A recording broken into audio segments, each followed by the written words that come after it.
All systems are nominals. Players, welcome to Devox Arena.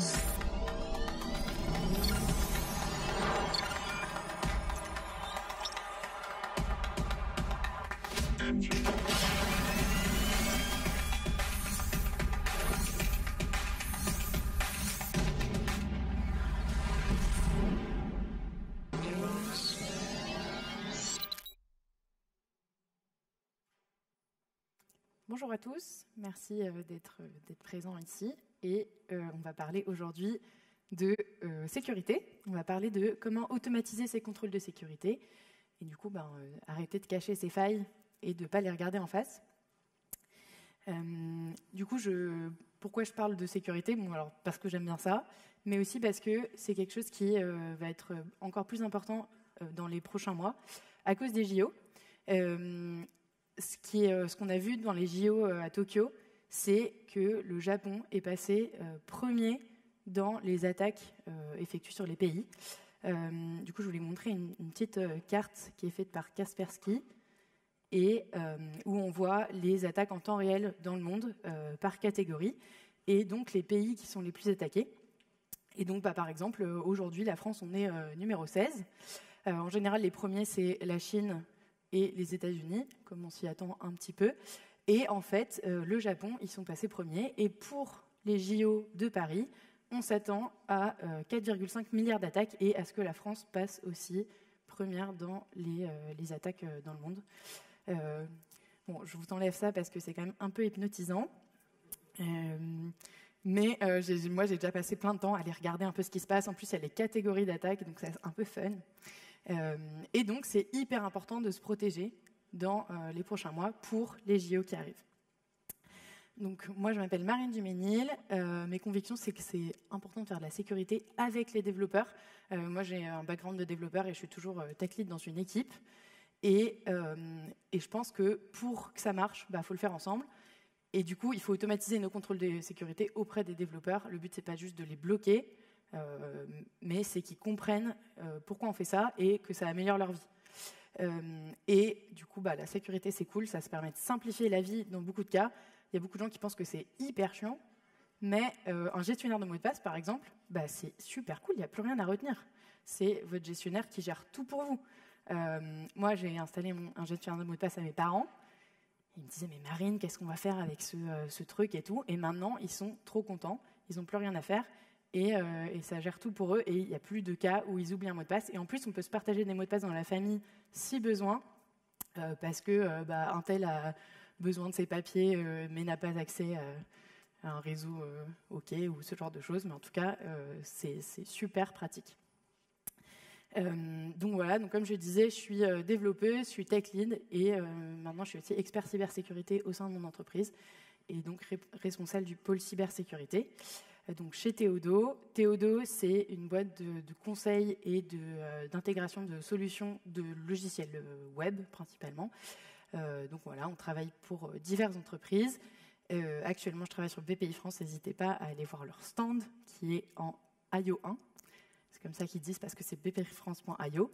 Et avec différentes technologies. Donc c'est aussi un sacré challenge de gérer toutes ces technos différentes.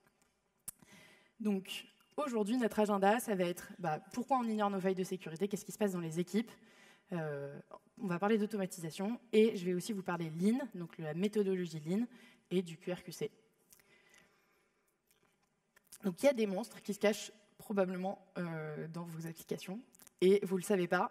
Il y a une étude qui a été faite en 2020 sur pas mal d'applications, surtout des applications américaines, où ils ont trouvé que 50% des applications web contenait une faille critique. Donc, c'est quoi une faille critique? C'est soit de l'accès à des données personnelles, soit de l'exécution de code sur le serveur ensuite. Et donc, du coup, pourquoi? Il y a deux manières d'ignorer ces failles, selon moi. Je ne sais même pas que mes failles existent. En fait, personne ne s'est jamais posé la question. Mais il y a aussi le cas où il y a eu un test d'intrusion, il y a eu quelqu'un qui a dit « Tiens, ça c'est bizarre ». Mais en fait, personne ne sait quoi faire. Et du coup, on va juste mettre ça dans un coin et plus le regarder et ignorer complètement ce qui se passe. Du coup, pourquoi est-ce qu'on ignore ces failles de sécurité?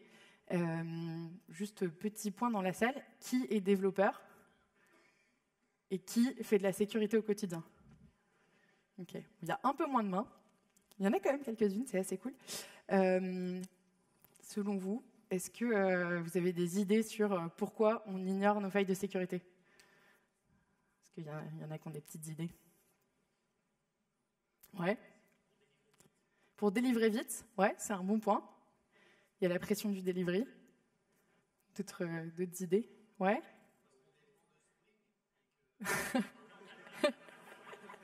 Parce qu'on dépend de Spring.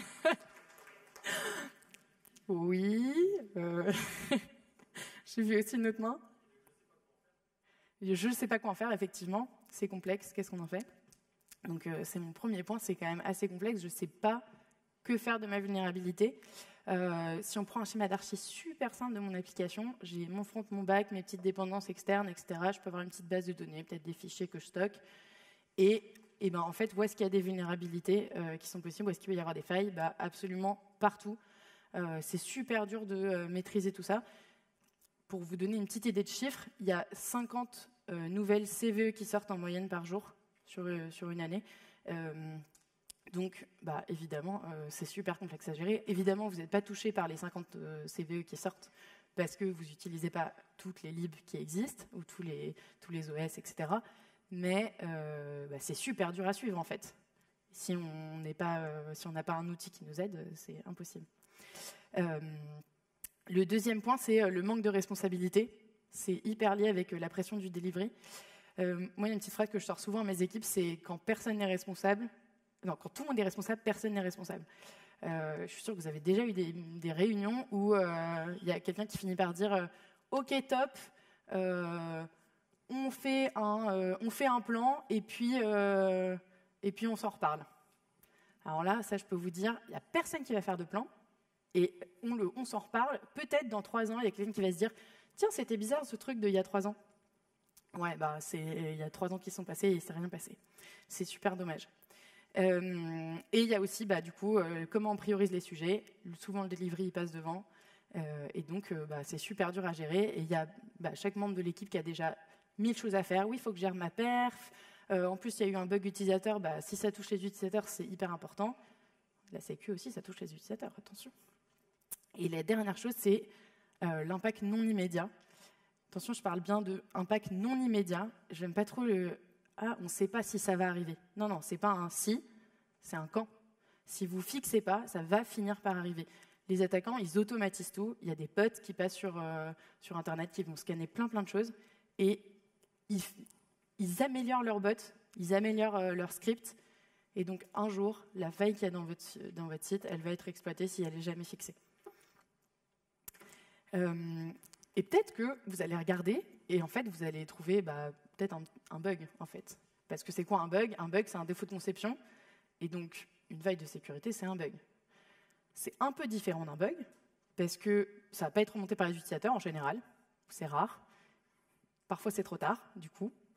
Ça ne va pas être remonté par le métier. Ils ont rarement une idée de ce qui se passe. Au contraire, ils vont plutôt vous remonter quand ils ont des problèmes pour accéder à des choses, plutôt que des problèmes de trop d'accès. Donc, comme on disait, c'est difficile de mesurer l'impact et parfois c'est complexe à corriger. Si on prend par exemple la première faille de l'OWASP, donc moi j'aime bien me baser sur l'OWASP comme beaucoup de gens dans le web, et donc ils sortent leur top 10 tous les 3 ans, des failles qui ont le plus d'impact sur le web. Et donc la première faille en 2021, donc dans le dernier top 10, c'était le contrôle d'accès qui était cassé. Je vais me dire, c'est pas grave, si c'est un problème, du coup moi je vais aller regarder sur mon appli. Donc je me dis, allez, je vais checker tous les contrôles d'accès. Et puis là, je me rends compte que, évidemment, on est plein d'équipes, tout le monde a fait des devs, chacun a des besoins métiers différents. Et en fait, je me retrouve avec 300 endpoints différents, avec des contrôles d'accès différents, des rôles différents. C'est super dur à checker et je n'ai pas forcément la connaissance métier. Du coup, qu'est-ce qu'il faut faire? Il faut automatiser.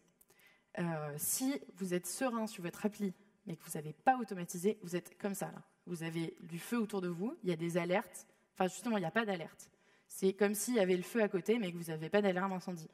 Donc, vous ne pouvez pas savoir que s'il y a quelqu'un qui vous attaque ou pas, vous ne pouvez pas savoir s'il y a le feu.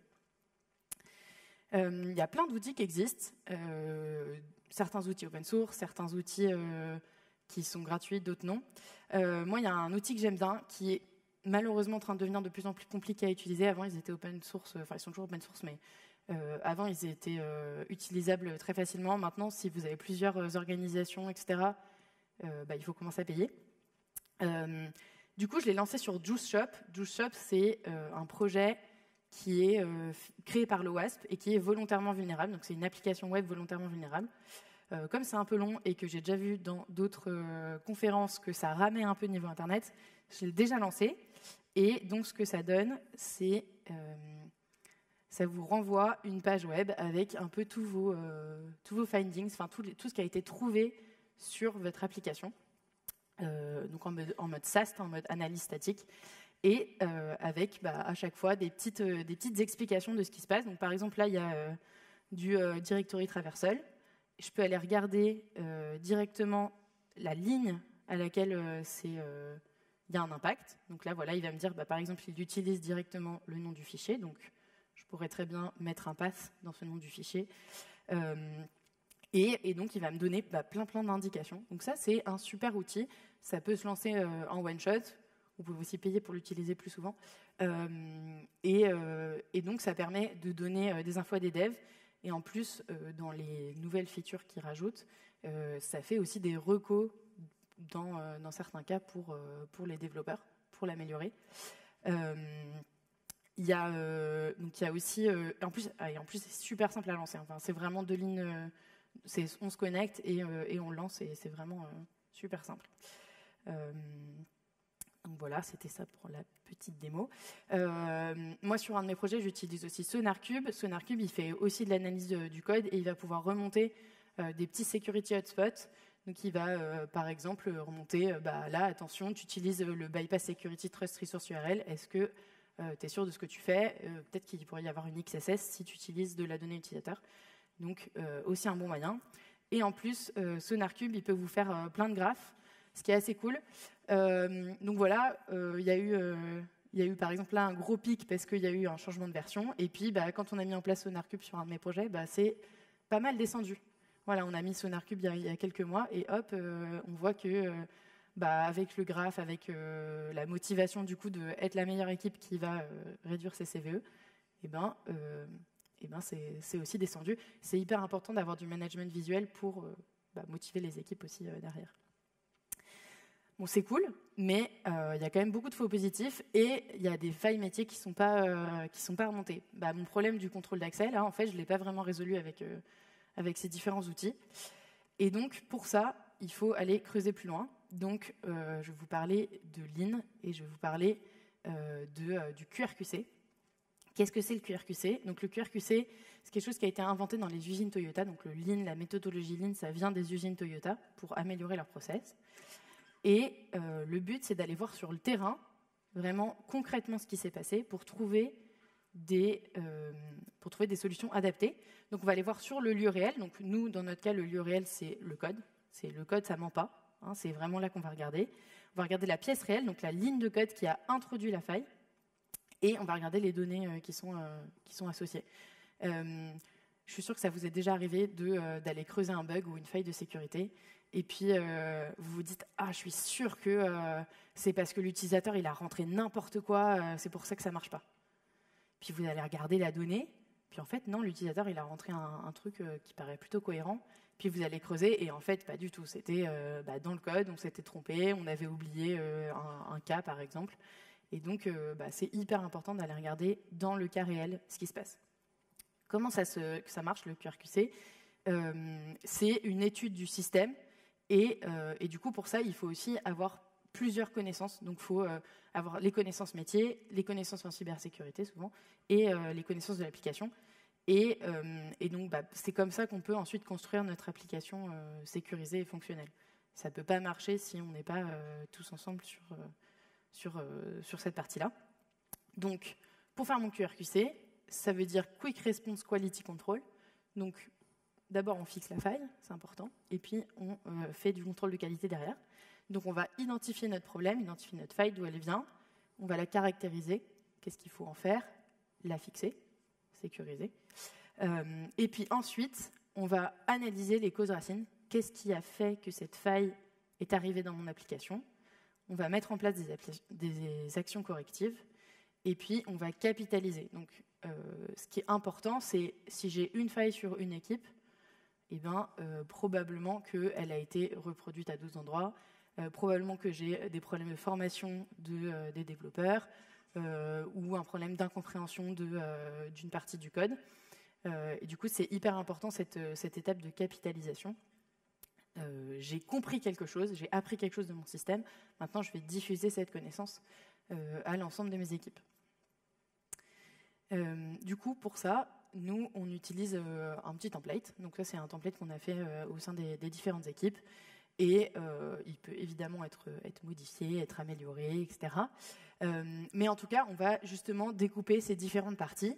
Vous inquiétez pas, je vais zoomer un peu après sur chaque partie. Mais ce qui est important, c'est vraiment aller sur le terrain, comprendre ce qui se passe. Donc, comment on fait ça? On va prendre un exemple à une faille de contrôle d'accès et comprendre ce qui se passe. Donc d'abord, je vais expliquer ce qui s'est passé pour mon utilisateur et décrire mon problème. Donc ici, j'ai un utilisateur. En fait, il peut changer le compte de n'importe quel autre utilisateur sans être connecté. Faille de contrôle d'accès typique. Voilà, il n'y a même pas eu de vérification de la connexion. Et donc, on va aller comprendre ce qui s'est passé derrière. Donc déjà, on met le code. C'est ça qui est important, c'est le code. Donc, je regarde mon code. Voilà, moi, je fais du Spring, actuellement. et donc, je regarde qu'est-ce qui s'est passé, pourquoi il n'y a pas eu de... pourquoi ma route, elle était accessible. Donc là, c'est ma route Creator Update User. OK, très bien. Et en fait, je n'ai pas une annotation pré-authorized. Donc, dans Spring, on met nos annotations qui permettent de vérifier le contrôle d'accès. En tout cas, c'est un moyen de le faire. Et donc, du coup, forcément, cette route, elle est accessible à tout le monde. Je me dis, c'est bizarre quand même. Pourquoi il n'y a pas eu cette annotation pré-authorized? Et donc là, on va aller creuser les causes qui sont derrière. Donc, on va aller creuser deux causes. On va aller creuser pourquoi c'est arrivé. C'est hyper important, comprendre qu'est-ce qui s'est passé. Est-ce qu'il y avait un problème un manque de formation, un manque de connaissance de l'application? Et ensuite, on ira creuser pourquoi c'est arrivé jusqu'en prod, ou pourquoi c'est arrivé jusqu'en pré-prod, enfin là où c'est arrivé. Pourquoi on ne l'a pas catché directement au plus près du développeur, donc si possible dans son IDE, mais ensuite dans les différentes parties, le flux jusqu'en prod. Donc, on analyse nos causes. Donc, le but de l'occurrence, c'est comprendre qu'est-ce qui manquait, quelle était la compétence et qu'est-ce qui n'était pas au niveau dans le code. Donc, on a notre développeuse Justine qui a copié la fonction de création d'un compte utilisateur. Et donc, du coup, il n'y avait pas d'annotation pré-authorized. Effectivement, quand je crée un compte, n'importe qui peut créer un compte. C'était normal. Et donc, on va se dire, on va créer, par exemple, une contre-mesure qui serait d'ajouter une annotation explicite sur l'ensemble de nos contrôleurs. Et donc, par exemple, moi, je repasse sur tous les contrôleurs et je mets un pré-authorized permit all. Donc, comme ça, on va forcer à ce que tous nos contrôleurs aient... en tout cas, on va mettre par défaut un pré-authorized permit all sur nos contrôleurs. Ça va aussi peut-être trigger des choses en code review. Hein, si je vois qu'il y a un permit all, je vais peut-être plus me poser la question que s'il n'y avait rien du tout. Ça va peut-être trigger aussi au niveau du développeur quand il va lui-même faire son code, écrire son code. On a aussi le cas où en fait le PO il n'avait pas précisé, donc PO product owner pour ceux qui font pas trop d'agile, mais en tout cas c'est la personne métier. Et donc Léo il n'avait pas précisé dans son ticket qu'il fallait être authentifié et qu'on pouvait uniquement modifier son propre compte, ou bien qu'il fallait être administrateur par exemple et pouvoir modifier les comptes de tout le monde. Et donc on va le former, et on va lui expliquer qu'est-ce que c'est du contrôle d'accès, comment ça marche, et maintenant dans nos prochains tickets mettre en place du contrôle d'accès qui soit clair pour que les développeurs puissent l'implémenter ensuite. Et que la question puisse se poser dans les réunions avec le métier. Donc ensuite, on va creuser du coup pourquoi on ne s'en est pas rendu compte. Et donc, le contrôle d'accès, il n'est pas vérifié sur les différentes routes. OK, il n'était pas vérifié sur ma route de création ou d'update de mon user. Donc, on va se dire, peut-être on va pouvoir ajouter un petit test sur cette fonction, être sûr qu'il y a une 403 dans dans certains cas, dans les cas qui sont pas les cas voulus. Mais aussi, on va pouvoir se dire, peut-être qu'on peut ajouter un test générique pour cette fois vérifier et s'assurer que sur tous les contrôleurs, il y aura toujours ce pré-authorize. Comme ça, on va avoir un fail quand on va lancer les tests ou dans la CI, et on va être sûr qu'il n'y aura plus jamais cette annotation pré-authorize qui va être oubliée. Donc à quoi ça ressemble dans mon projet? Donc on utilise des fitness IT, c'est des fonctions qui permettent de tester l'architecture, de vérifier comment on architecture son projet. Et donc, moi, je vais pouvoir récupérer mes contrôleurs et à chaque fois vérifier que les contrôleurs sont secured. Donc ça veut dire quoi que sont secured? Ça veut dire ils ont l'annotation pré-authorize qui vient de mon package de security de Spring. Donc ça, c'est cool. Déjà, j'ai vérifié que j'avais toujours mes annotations pré-authorize. Au moins, normalement, c'est un peu plus adapté. Je ne pourrais plus oublier cette annotation pré-authorize, mais ça ne veut pas dire que je ne vais pas me tromper d'autorisation, et ça ne veut pas me dire non plus que je ne vais pas mettre un permit all et que ça va passer entre les mailles du filet. Donc c'est trop cool. On a créé un outil qui nous aide au quotidien, et ça a déjà catché des failles dans plusieurs projets que je connais. Maintenant, on l'a mis dans la CI sur, en tout cas, tous nos projets Spring, et ça a déjà catché des failles. Donc c'est trop cool. Ça permet aux développeurs de se poser des vraies questions plus tôt dans leur développement. Ça ne protège pas de tout. Et effectivement, donc sur mon projet Spring, par exemple, si je regarde une de mes API, j'ai 436 endpoints. Et donc, là, j'ai listé un peu tous les pré-authorize. Alors, c'est un peu petit, mais on voit qu'il y a du is fully authenticated, il y a du permit all, il y a plein de trucs de rôles différents, etc. Donc, c'est assez complexe. Donc ça, je l'ai fait avec un petit outil que j'ai créé qui va permettre de lister l'ensemble de ces routes et ensuite les pré-authorize associés. Ça marche aussi avec les secured et les roles the load qui sont d'autres manières d'annoter ces fonctions avec Spring. Voilà, n'hésitez pas à le faire aussi. Et donc là, c'est hyper intéressant, j'ai mon tableau et du coup, avec ce tableau, je peux aller je peux aller parler avec le métier et leur dire est-ce que c'est normal que ma fonction Search Client, elle soit accessible à mes users et mes managers. Peut-être que ça devrait être le cas que pour mes managers. C'est peut-être bizarre que ce soit pour mes users. En tout cas, ça permet de déclencher une vraie discussion avec le métier et de suivre ces informations au quotidien sur les projets. Voilà, je vous ai mis le lien. Il y a un petit QR code à la fin aussi pour récupérer mes slides, si jamais ça vous intéresse. Voilà, donc je le partagerai. Du coup, comment c'est fait derrière? On a un AST, un Abstract Syntax Tree, qui est fait depuis le POM et qui va aller donc lire l'ensemble de mon projet, va aller visiter les différentes annotations pré-authorize et du coup ensuite va générer sa table HTML en m'ajoutant mes différents pré-authorize. Pour ça, il va aller regarder tous les contrôleurs et analyser à chaque fois est-ce que l'annotation c'est un pré-authorize ou pas, et vérifier est-ce que c'est un pré-authorize qui vient bien de Spring Framework Security. Pourquoi? Parce qu'en fait, c'est déjà arrivé qu'il y ait des juniors qui ils se disent tiens, faut mettre un pré-authorize. Et en fait, c'est quoi un pré-authorize? Je sais pas. Et puis j'écris n'importe quoi. Genre, je mets une annotation pré-authorize et c'est pas la bonne annotation. Donc ça, c'est quand même. Enfin, on vérifie quand même que ça vient pas de n'importe où. Donc voilà. Pour les routes qui nécessitent pas d'authentification, on va toujours le mettre avec ce permit all.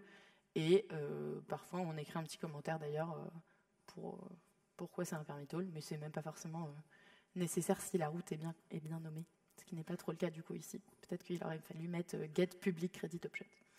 Mais voilà, c'est une autre question. Et en vrai, ce qui est cool, c'est que du coup, dans ma boîte, je vous ai dit, on ne fait pas que du Spring. On fait aussi, par exemple, du Symfony. Et alors, je ne sais pas si vous le savez, mais sur Symfony avec API Platform, quand vous créez une entité et que vous dites que c'est une API ressource, elle va créer automatiquement toutes les routes CRUD de l'entité. Alors, c'est hyper cool, ça permet d'aller super vite. Mais je pense que vous voyez un peu le problème pour la sécu derrière, c'est si votre route delete elle est créée par défaut et que du coup, il n'y a pas de contrôle d'accès dessus, c'est un gros problème. Du coup, on a aussi créé un petit outil qui permet d'aller vérifier ça.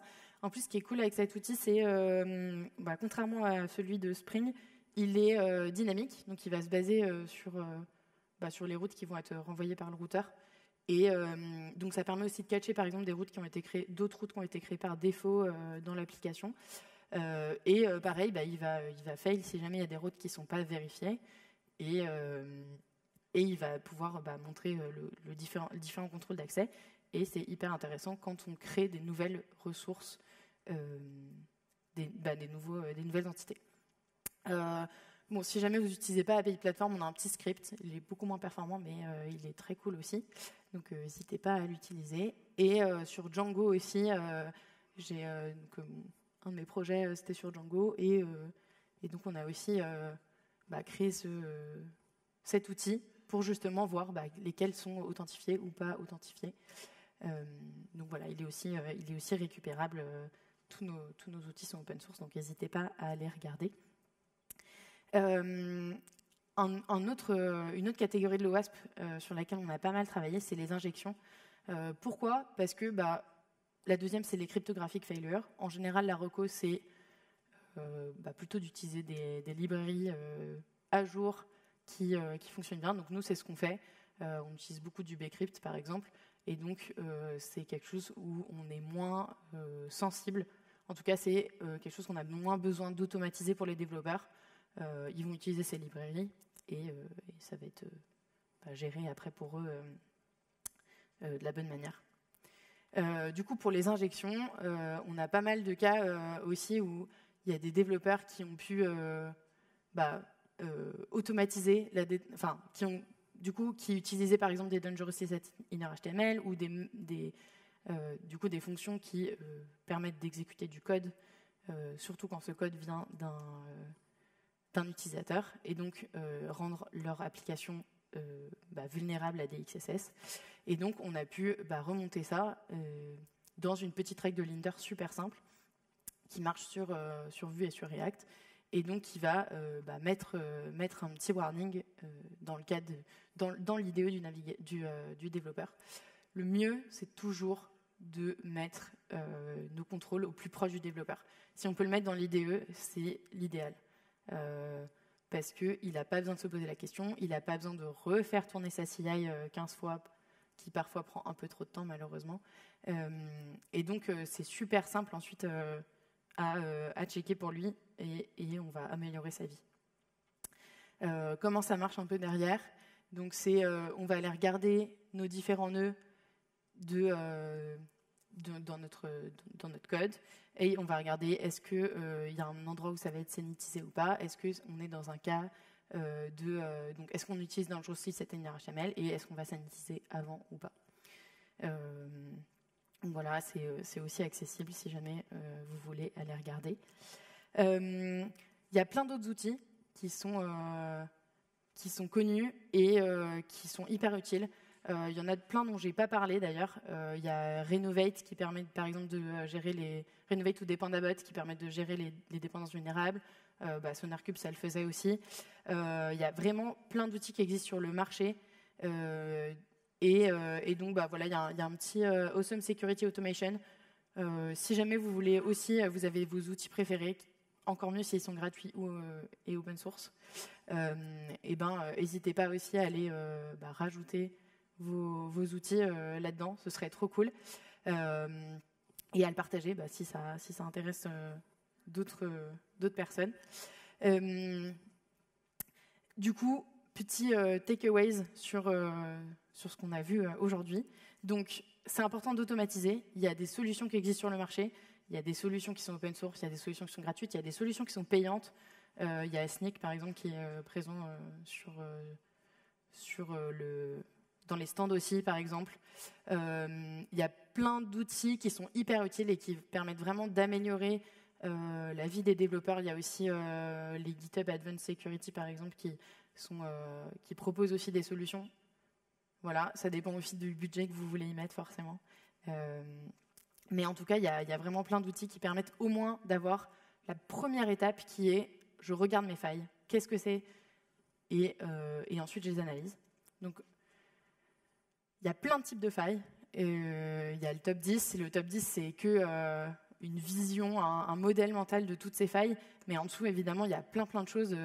Dans le contrôle d'accès, il y a du contrôle d'accès sur les ressources, il y a du contrôle d'accès sur les routes, il y a plein de choses différentes, il y a de l'authentification, etc. Dans les injections, il y a des injections SQL, des injections XSS, il y a vraiment beaucoup de choses. Donc c'est super large. Et pour que ça marche, du coup, il faut vraiment fonctionner tous ensemble, toutes les équipes ensemble. Et du coup, ça permet déjà, si on fonctionne avec le métier, ça permet aussi d'avoir du temps dédié à la sécu. Si on fonctionne bien avec les développeurs aussi, ça permet de trouver les choses qui vont aider les projets à s'améliorer et qui vont aider les développeurs à mieux faire leur job au quotidien. Moi, si je dois faire tourner un outil qui me rajoute 5 minutes dans ma CI, même 2 minutes, en 2 minutes ça peut aller, mais ça commence à devenir difficile. Et on sait très bien que les développeurs, ce qu'ils veulent, c'est que ça aille vite. Voilà, on veut tous que ce soit super facile. Et donc, avoir par exemple un outil dans l'IDE, trop cool. Ça me le remonte hyper vite, je corrige et j'ai ma faille qui n'arrive jamais en prod. Le troisième key takeaway, c'est du coup, il est nécessaire d'analyser ces root causes, ces causes racines de ces failles. Pour ça, il y a du coup la méthode du QRQC. Il y a plein d'autres méthodes. On peut faire des résolutions de problèmes, on peut faire des post-mortem. Il y a beaucoup de choses qui sont faites aussi sur le marché. Nous, on se base là-dessus parce qu'on fait beaucoup de méthodologie Lean. Mais il y a plein d'autres choses. Ce que je trouve particulièrement intéressant, c'est vraiment de creuser les deux causes de pourquoi ça a été introduit et pourquoi on ne l'a pas catché. Les deux sont importantes. Vraiment, c'est à la fois comment je forme mes équipes, mais aussi quel outil je mets en place, qu'est-ce qui va me permettre d'améliorer ma sécurité. Et c'est les deux ensemble qui font que ça marche bien. Merci à tous. J'ai quelques annonces pour finir. Donc, envoyez vos feedbacks. Moi, je cherche toujours aussi à m'améliorer, à améliorer ma conf. Donc, je serais hyper contente de savoir ce que vous en avez pensé et ce que je peux faire de mieux. On écrit aussi une newsletter toutes les 3 semaines où on parle justement de failles qui sont arrivées et comment on aurait pu les éviter, justement un peu dans l'idée du QRQC. On va analyser les failles du marché et voir qu'est-ce qui aurait pu être mis en place pour que cette faille, elle n'arrive pas en prod. Et donc voilà, ça sort toutes les 3 semaines et ils sont aussi accessibles sur notre blog. On sort aussi un livre avec un de mes collègues qui s'appelle « Il était une faille ». L'objectif, c'est justement de raconter ces histoires et de former avec des petites histoires parce que ça marche super bien d'avoir des histoires à raconter à ses potes, à ses collègues. Ah, mais toi, tu as fait une faille de contrôle d'accès, mais tu savais qu'en 2019, Amélie, on pouvait changer dans l'URL l'ID et récupérer les ordonnances des autres gens. Est-ce que vous saviez ça? Parce que franchement, c'est terrible. Mais du coup, si vous le dites à votre collègue qui n'était pas au courant de cette faille de contrôle d'accès, peut-être que la prochaine fois qu'il va implémenter sa route avec un ID, il va se dire « Tiens, c'est marrant, est-ce que je peux changer mon ID ?» et puis accéder à des données de quelqu'un d'autre. Donc c'est vraiment ces histoires qui vont aider à s'améliorer aussi au quotidien. Et la dernière chose, c'est il y a mes slides qui sont accessibles sur ce QR code. N'hésitez pas. Je suis aussi disponible sur les réseaux sociaux, sur Twitter ou sur LinkedIn. Si vous avez envie de me parler, c'est avec plaisir pour échanger, notamment sur la cybersécurité. Merci à tous.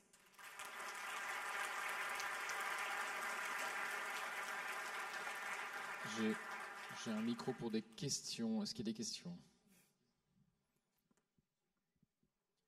Pour l'outil avec les pré-authorize et le en Spring, etc., j'ai vu que ça parsait les pommes. Ça veut dire que ça marche que avec Maven ou... Ouais, actuellement ça marche que avec Maven, effectivement. Okay. C'est dans les projets de l'améliorer, mais pas tout de suite. Voilà. Est-ce qu'il y a d'autres questions?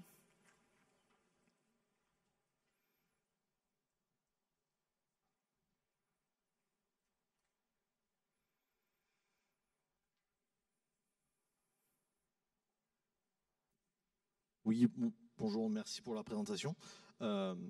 Donc vous avez fait des rapports où vous détaillez les causes des problèmes, les contre-mesures, tout ça, mais au fil du temps, vous devez sûrement les accumuler et en avoir plein au final. Une fois vous en avez 10, 20. Comment vous faites pour consolider tout ça et vous assurer que votre équipe ensuite respecte chacune des contre-mesures que vous avez développées au fur de vos problèmes? C'est un très bon point. L'idéal, c'est effectivement d'avoir un outil qui gère ça, et donc du coup après c'est plus un problème. On les catégorise aussi, et ça arrive malheureusement qu'il y ait des problèmes qui se reproduisent parce que on n'a pas trouvé la bonne solution, ou on n'a pas trouvé le bon outil, ou la bonne formation. Il y a aussi besoin de faire une formation en continu, hein. Il y a des nouveaux développeurs qui arrivent, il y en a qui partent, ça arrive très régulièrement. Donc ce qu'on fait, c'est aussi parfois on va re-regarder des QRQC. On le fait un petit peu, pas énormément, mais ce qu'on fait sinon, c'est vraiment des formations. Donc dans ma boîte, ce qu'on fait, c'est tous les vendredis midi, on a une formation tech, et donc dans ce cas-là, on va notamment parler de sécurité dans certains cas, et on va essayer de s'appuyer sur des exemples concrets qui ont pu arriver, donc raconter nos histoires, soit des histoires internes, soit des histoires externes. Et par défaut, tous les développeurs de Théodo sont abonnés à notre newsletter aussi. Donc ça génère parfois des discussions sur qu'est-ce qu'ils ont mal fait dans leur projet, etc. J'ai déjà eu des réponses à la newsletter qui me disaient « Ah merci, je me suis rendu compte que j'avais une faille dans mon application ». Et donc, aider ensuite les développeurs à la corriger et à s'améliorer. Pas d'autres questions? Une fois. Ah. Bonjour, je te remercie pour la présentation. Globalement, à combien tu évalues le temps à passer sur un projet à gérer la sécu? Alors, ça dépend beaucoup du nombre de personnes. Je pense que c'est important. En fait, déjà, je pense qu'à partir du moment où il y a, je dirais même plus qu'une équipe, mais bon, peut-être plus que 3-4 équipes, c'est hyper important qu'il y ait une personne qui ait la casquette sécu, et qui ait du temps disponible pour pouvoir répondre aux questions, aider les équipes à faire par exemple des stratégies qui soient cohérentes, etc.